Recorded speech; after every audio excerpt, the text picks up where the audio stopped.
Kabila Beka Kamoutoute. Il est en train de déstabiliser les provinces. Makambo Kisasa est tambour la kawa. Bango bayebi na monter. Yo ça va pour la Kisasa pour le 15 000 followers. Le président Félix Antoine Tshisekedi a repris le projet de valider cette stratégie nationale. Biloko zo ba monoko bato eko talisa yo bato mutindo ni ba okamba boka. C'est pour la première fois aux autres la vidéo na biso abonné.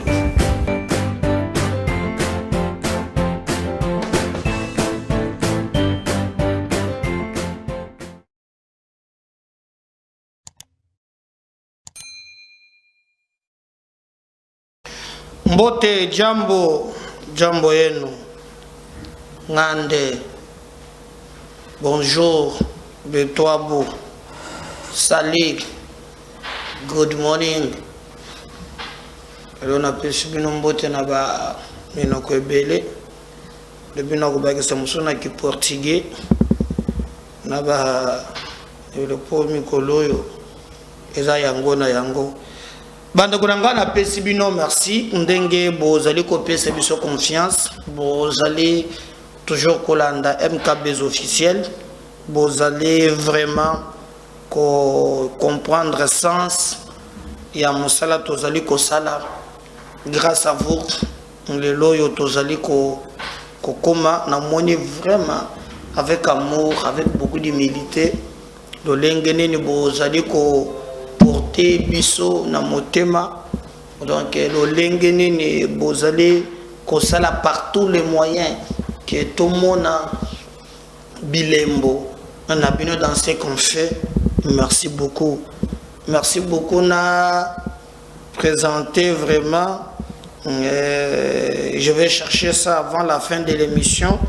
Joyeux anniversaire na Molandinanga Monene en tout cas Azolandanga à partir de l'Afrique du Sud.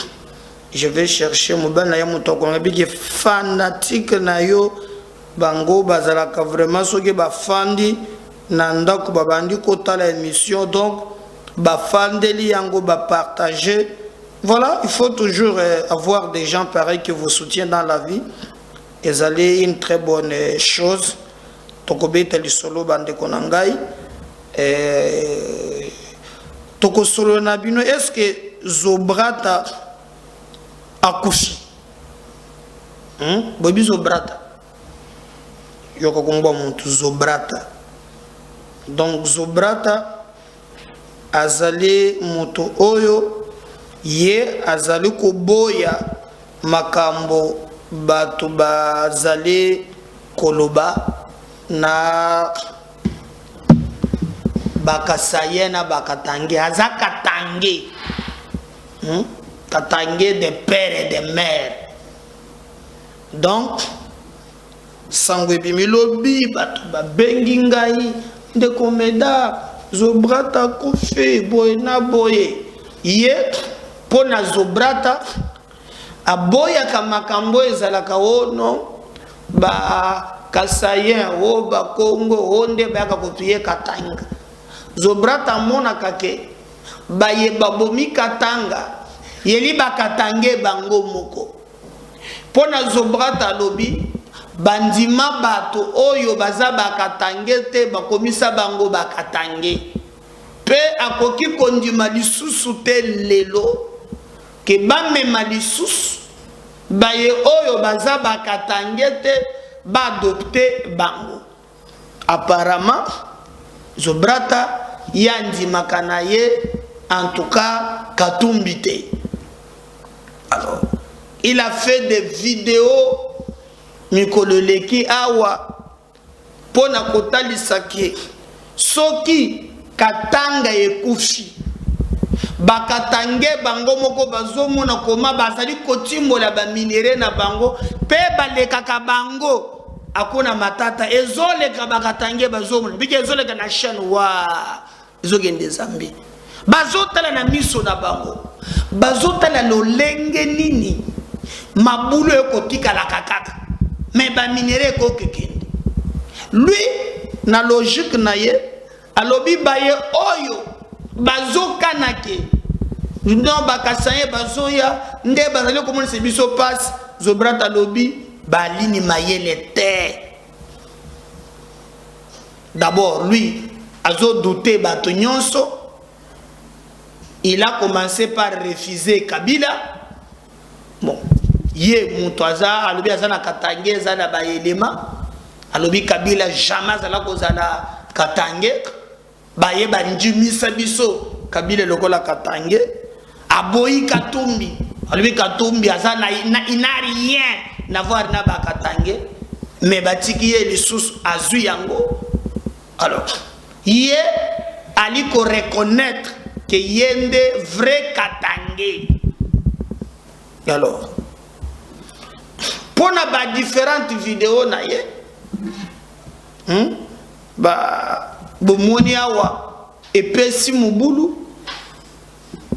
sorti na ya sali balobi ke babomiye bobomi wapi o na Zambie na ndenge ya ko tanga bandi ko tambola ka bo pu akufi.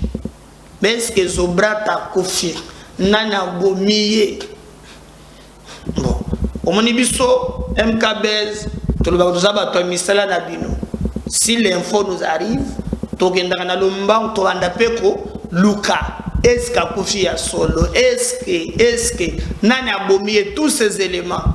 Yango na lobaka qu'il y a une différence entre opinion et information. Parce que l'info on les traite. L'info hein, l'information, va traiter Kayango, va collecter, va traiter, va diffuser, va nous un peu koyeb. Il y a même des infos au parfois on a le bakango par exemple au conditionnel. Monsieur le bakango n'a qu'au confirmer parce que bisem kabez officiel, on sait que il y a qu'au traiter information, qu'au lukalo lengeni ne va traiter mais qu'au fouiller info pour na copier ça bino info o ezali vrai. Objectif na biso yango wana. Alors bande ko na ngai nde likambo wana ekomi lobby bato nyonso ba partager Zobrata Kofi bongo na bomiye soki akufi na bomiye kaka pona ba vidéo nous autres bisinga a pouvoir à Chilombo et zo batela batunyo sur bazo bundela yete kadiombo akufaki. Maintenant c'est Zobrata mutunyo so zali ko attaquer bakatange bande konangai toluka kocha bakatange on dirait non le peuple akatange bana problème mon côté. Le problème c'est ces voleurs là. Oh bah mi pesa kombo bakatang. Le peuple katang, qu'est-ce qu'ils ont voir na Mukongo na Kasaye na nini? Ce sont ces manipulateurs là. Baye oyo bazali ko pumola ko sasakatanga nde bali ko bima na kombo ba mais le katanga en soi bana problème. Est-ce que vous pouvez vous imaginer que bato moko ba telemika ka oh non biso kaka soki bo meki ko charger sama lokonde biso ba katanga to ko katakatanga. Oh non, ceux qui vont dire que vous avez une toilette, toilette, so beaucoup de toilettes, tu katanga. De côté de sokin. Mais le katanga là, le katanga lambda, le peuple, au baza paisible qui a, un problème, il y a un groupe, il y a 20 ou 30 personnes, au bébé takabakop na bangwa wate bazate. Bazate. Oh, vous avez les katanga, c'est ça, moi noyo moko boy. Ce qui va les gars katanga beaucoup de katanga ndengeza wanate mungane les katanga mbalebele il n'y a rien de spécial avec tout ce que les katanga et gauche comme potentiel katanga ni yetu pa wana nde baza kabange numbi bango mulunda bakabwe lulu bawo wana nde bana makambu na bango mais parce que non les Katangais, qu'est-ce que les Katangais à faire na bakop na bango? Est-ce que vous avez na batuno toti katio comme on ba Katangais ne tubo ba Katangais non ce sont pas des Katangais. C'est ce groupe de 20 personnes là les coopérants là. Alors moi balobi oh non ba bomier pour na bongo mais les informations de notre possession a confité. Zobrata a profité. Lui-même a dit qu'il a été attaqué. Il a été attaqué. Mais après, au moins, a profité Azana Bomoy, Bogoyo Kaye, na élément Tokoche Labino. Il explique comment Azali a attaqué. Mais Bisso Chen na Bisso, je crois qu'à la fin là, Acheba Biloko Moko, Zale Penza, Oya Munongo, Wane Talibiso, Tibiso Tokolongola Yango. Il a parlé sur Makamba Munongo Nakati, Boyena Boye. Donc, Biso Tokoki ko chawa na tetuza media moko zale professionnel ngai moko na bondisa ki munongo awa batu ninga soki dossier na justice depuis totiki puis za justice te totiki les matile lo toko sala ka ba suivi nanu ba répondre biso na procureur petit lo on attend mais nous continuons à faire notre travail na lolenge moko ezala ka d'une manière professionnelle. Mais oui, lui a mis Babilo comme on a katouana, oyo biso toki kola kisate, mais le reste, boyo kake azali, kolobake azana bomoy, akufite, comme les gens bakanisaki, le bec akufi, absolument bec akufeli na Zambie, akufite, mais il continue à dénoncer. Bon, azolo ba Soriano nde na ngade baka bakombo ya batute, ngana koki ko confirmer bakombo. Ngale bako bakombo batu bazalaka Jean-Pierre Bemba, Joseph Kabila, kutobenga Kabila Kanambe, nebeso Kanambe utaka wapi, tuzana Tshisekedi, tuzana Katumbi, tuzana Fayulu, tuza et puis moko mutozaka na bakombo mibale, okomona we Fayulu okeita jang. Donc batu bazo bambaka batu bakombo, tu sais azana ko bomi balete faut que le kango pa rosa nango kaka muziboko muzitoya mi bale na yebite mais il parle de Soriano na yebe Soriano ce qui nani ngada yebite de bien ta kombo chose to na Soriano na mboka na biso na yeba kate mais pas Soriano depuis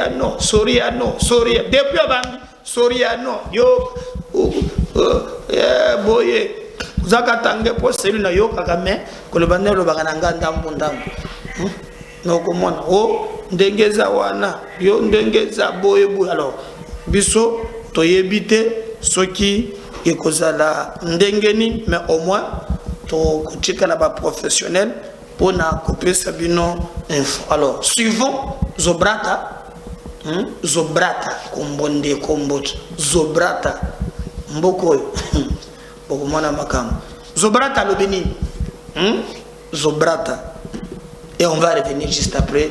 Simaya Kolanda Zobrata. Est-ce qu'Azana Zambi ou bien Azakakawa na Kishas na Katanga? Bon, sur le bic à Koufeli na Zambi. Alors, bonjour peuple congolais, nous le président Zobrata. Peuple congolais, bari attaqué, bari bima kunyeliminé, banasema mi Zobrata niku kasayen, banasema mi Zobrata niku na mwatake Soriano. Njogle bari attaqué ben éliminé, mais bari shinda. Félix Tshisekedi, ureke pa place ya bwanaume. Soriano, Ashina Katange, ni pécheur, mouiji, rebelle. Félix Tshisekedi, shikani konesha. Katange ote, atashimama, afanye marche, ya kumusoutenir Soriano, ni ennemi wa Congo, umwarete. Umwarete. Bakatange bakiri, abata kukondane. Mais bakatange ba bumbafu, bakutembe na cerveau kumikulu, bata kukondane, mais ushibishutuki. Soriano ni étranger 100% juif. Achina congolais pas. Ouais Soriano eye Moïse, je can connaître petit garçon, un petit frère, je can connaître. Paka kama au ya kuriaka makuta ya Katanga, njote nyua mizobrata. Mi bankambo yangu, barizarikia mkatanga, banakufia mkatanga, banibashika kusimetiere Luano. Paka kama au ya ibaka makuta ya Katanga njote nyua, ou sinon utakufa, tutakujika fami mizobrata kufa. Un petit garçon, Soriano, autafanya course na Tshisekedi. Autafanya course na Tshisekedi ata moya uku étranger, un petit garçon. Kama inafanya course na Tshisekedi niko na fieri yote. Niko Congolais. Des pères et des mères. We uko nani we? Unatuma na watu wenye elimine mizobra ta we. Uko nani we? Uko nani we? Tshisekedi shikani koneshe. Soriano a terrorisé, c'est un petit frère, un petit garçon. A terrorisé pas. Bolandi zobrata. Me bande konangai pasi na motema. Na yoki Shadari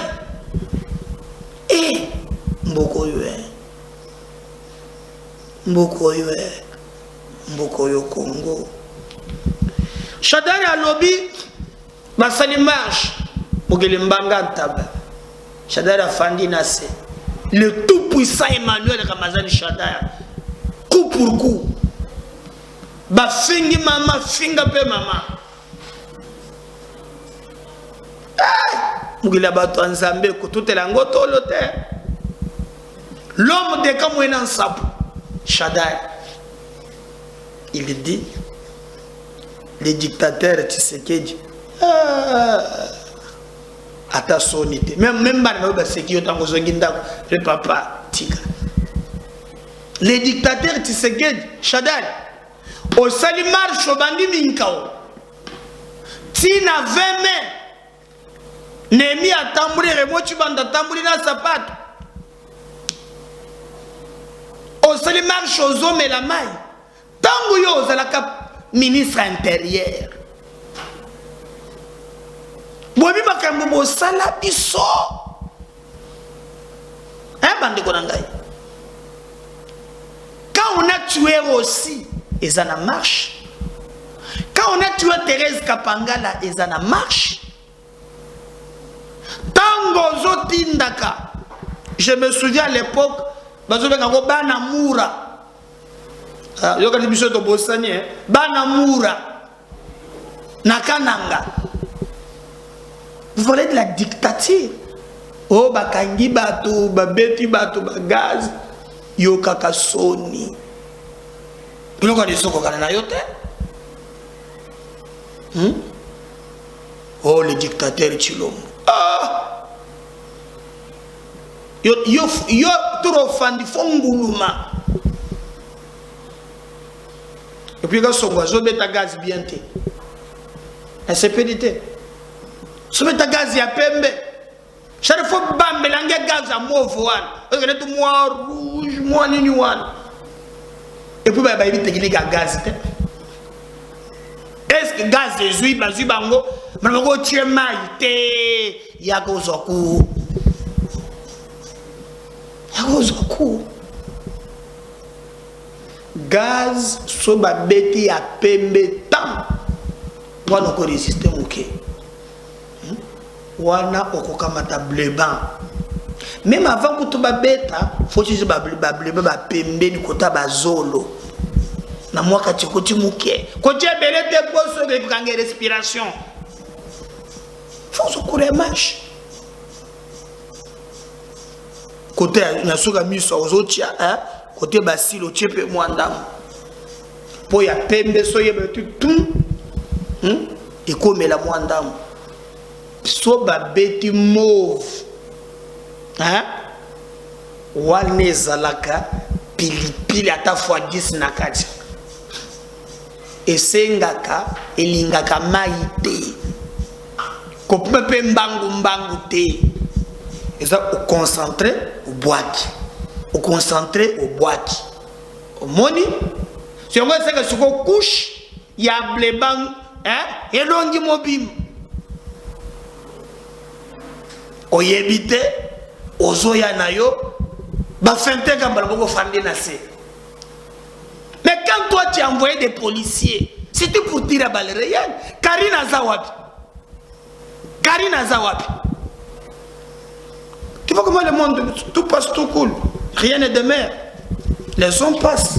Les mêmes policiers, oh, c'est le mibeko. Ah, même pas toi, tu sais que tu peux pas. Ils ont les sommes honnêtes. C'est d'ailleurs que nous avons fait dans la scène. Les dictateurs Tshilombo. Kila bato nzambe kubetela ngoto lote na ndimi. Le dictateur Tshilombo. Shadari. okamusinga boyo kana d'abord na seka mwa muke makambo alo dictateur Chilombo boyo ka Shadari voilà.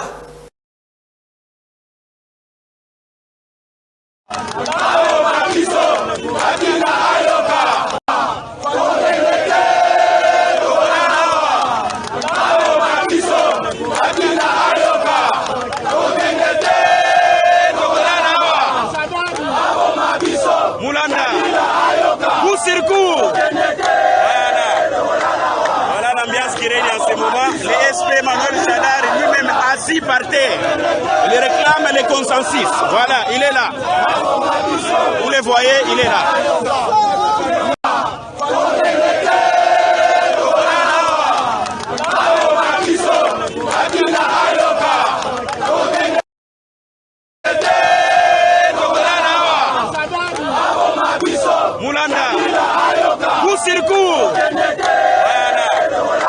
Voilà l'ambiance qui règne en ce moment. Le SP Manuel Shadari lui-même assis par terre. Il réclame le consensus. Voilà, il est là. Vous le voyez, il est là.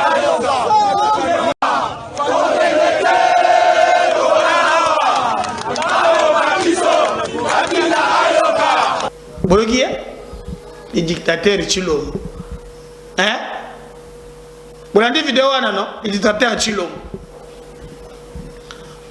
Mususu pe Félix Kabange Numbi. Aujourd'hui, madame Moutou la police ne kende ba manifesta baza kona. Oh. Est-ce que ba peut marcher na ba bilamba la tiwa? Aujourd'hui do, alors la sécurité va protéger. Kabange Numbi abosani petonini. Bando kona ngai. Dans ce pays tout mona makamu. Nakochele bino vidéo moko au Kabange Numbi qui prétend marcher au nom de l'église catholique ndenge bazalaka naye bisika moko aye kokuta bato bazo sambela bautaka paroche ba boucler bango balongola bango bilamba na babe abe oyo biso ba jo abe na teka la bulumbu batika batu bolumbu Kabange Numbi pasteur Mokoza Mugalo ayena verset bandi kotanga o balingi ba mu Félix Kabange Numbi na koko Nyangi Joseph oh tobosa na binota bo distraire bato bo oh ba 5 minutes pardon bo distraire bato non on ne va pas tomber na distraction na bino wana tomber distraction na bino wana te bazwa bato bazo ta l'église il y a quand même Kabange Numbi bakangia zana bilamba na nzoto ba papa Djibango ba ou église mutakala. Comment on peut kolinga koko saka batune tuto comme bango ba se tombo sana kamaka munyo swana te bango ba sele ba sitini na bango et puis mutu oyo nga nazo tira na kokebisa ezali Martin Fayulu mujito apparemment ya saboina ye asa comprendre je Muzito asi aboyi à comprendre que objectif ya Kabila yangoyo alenga beta wa papa d'ailleurs fallait le battre comme ça troisième grossesse yango Kabila linda chia bango troisième grossesse one chemin iso kende mabe ba Shadari na ba mususu balonga ba se crédibiliser na ngambo ya bandeko oyo ya Lamuka. Martin doit être prudent. Chemin wana ya Monique ezobikisa ye ekolia ye bazolo ka crédit bakotika ye Shadara ko non avec nos amis de Lamuka tes amis de Lamuka Fayulu Keba Nasina lobaki d'ailleurs Congolais nyonso akotambola na mutu ya FCC ali modi pourtant gozo tambola talaka Floribert Chebeya talaka Fidel Bazana talaka charnière ya Maluku talaka oko comprendre na niveau ni enjeu ezali Et nous devons toujours, d'un commun accord, Kosimba na maboko, qu'on s'ala par tous les moyens, afin que Makamboa n'est la claire. Oui, et ça la claire. Et bisoto ko se laisser te distraire na balukuta oyo bozali koyoka de gauche à droite. Aujourd'hui, il y a bavures policières. Nous allons reconnaître yango. Il y a des bavures policières. Oui. Nangamboyo, Nangamboyo. Mais le reste, bisoto lingi. Tout le monde a démocratie ça là, mais pas na badongolomi soana bande ya FCC o basala Congo ma bébélé bande quoi basali Congo ma bé koleka surtout qu'on mate vraiment tout ça là na schéma wana en tout cas ya lima bé ba o bazoko se faire distraire na batwana bakeba batwana bazana distraction pe bazana schéma na bango na kozonga na mission mususu. Oh, il y a un ça, peut-être, je ne sais pas, je dis au lobby, mais boye baga autour de Bahawa, il y a même des pourparlers déjà planifiés na Katanga. Est-ce que Martin est bien? Il y a des pourparlers na Katanga. Afin de venir balayer à moi crédit one. Na ba sanguinaire au coin du matin. Au coin du matin. Et si Fayou ne comprend pas, est allié. Est allié en tout cas. Bande konanga la muka na zoe bisibino ke talibino bokole na monoko mboka et talibino Kabila a un schéma bien tracé, il veut infiltrer tout le monde à jouer jeune sans problème. Moko na moka na droit à comprendre j'ai la niveau. C'est clair. C'est clair. Boko sabi noter. Les jeux clair moko na moko ayebi et loko yali koluka. Je vais vous laisser suivre ma vidéo. D'abord, je vais vous laisser suivre la marche. Ce qui est vidéo, il y a marche et Sili. Obango Basali. Bolande Sikoyo. Lo Lengeni. Kabange Numbi. Na Bakoko Nyangi. Dita na Bango. Batambu sa bato mutakala. Bobosa na bato yote. O distraction bako créer. La distraction à Pamba. Tribu makambo bazo sala pe na tirer bato matoyi baye ba plan ya bato yo bato mabe batamboli na bango masitini na bango basali la police a dispersé bango. Moi-même j'ai condamné quelques bavires na mona ke salama ki wana na lobaki ki ba ko kotela bato na ba siège na bango te, mais au moins il y a pas mort d'homme on a dit oh non bato ba kofieza lokuta mutu ata moko kufite chez Dario un esprit ya bibembe na mutu na yo ndenge babandaki ko boma mutu kofieza te. Ensuite d'abord to bandina o ya marche o basalaki na palais du peuple. Après Bolanda Sikoyo, Obango Basali. On va revenir juste après pour continuer. Kende.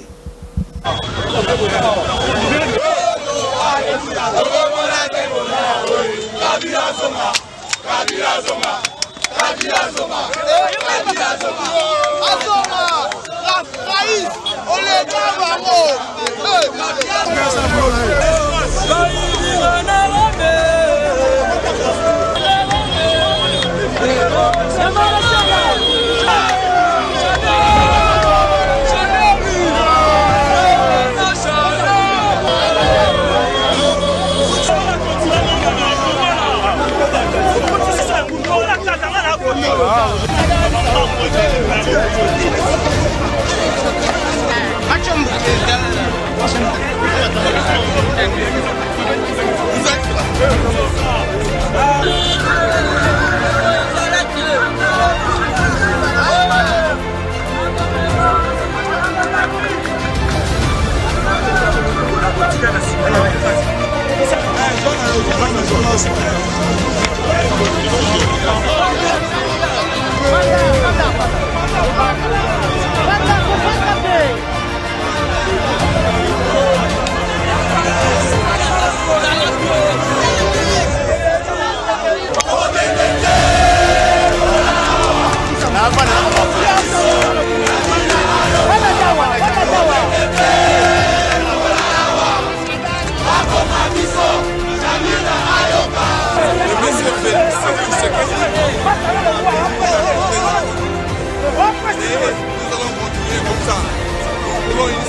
Pour venir, n'est-ce pas, assassiner le ministre, n'est-ce pas, Kabange, ce ne sont pas seulement des catholiques, ce sont des occultistes.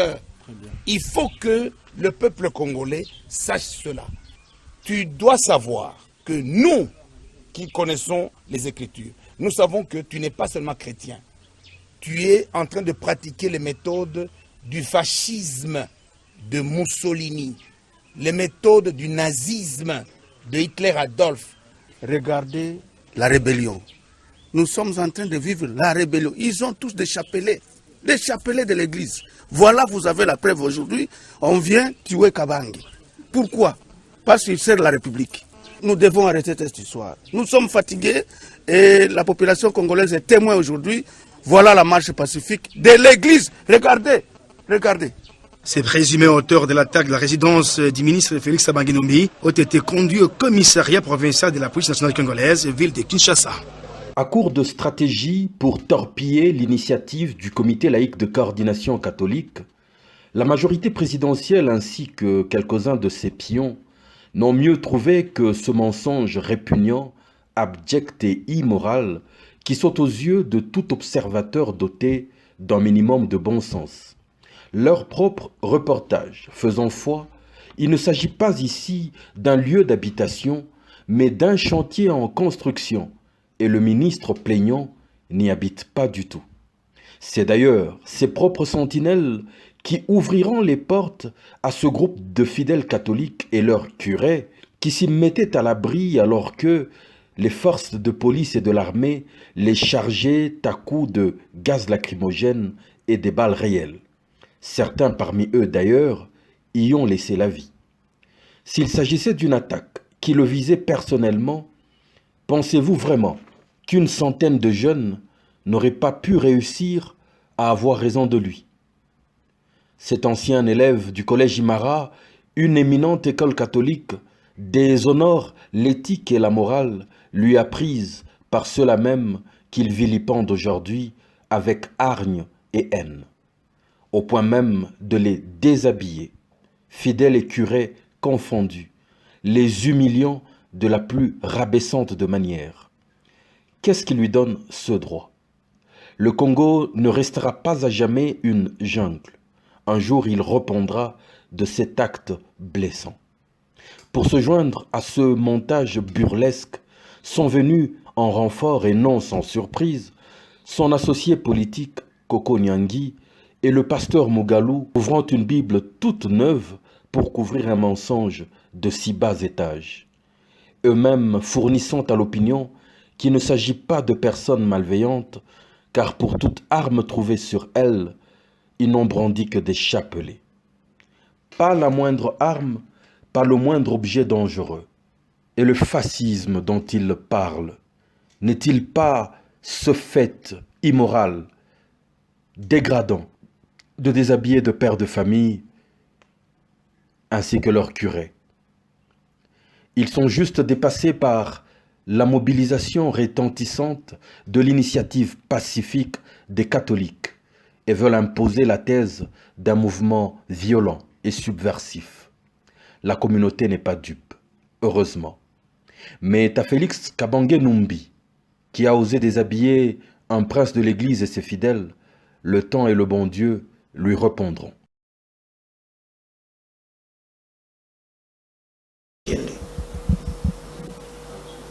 Voilà, je crois Bolandi. Vous comprenez? Vous comprenez? Na ba mususu za distraction.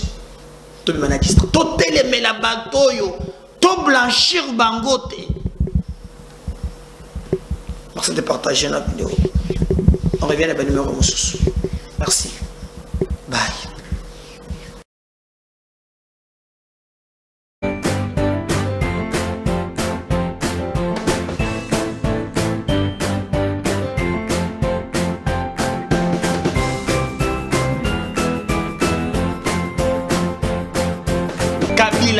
kaka mutu te.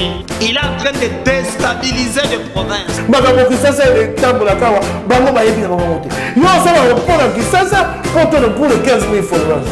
Le président Félix Antoine Tshisekedi a repris le projet de valider cette stratégie nationale.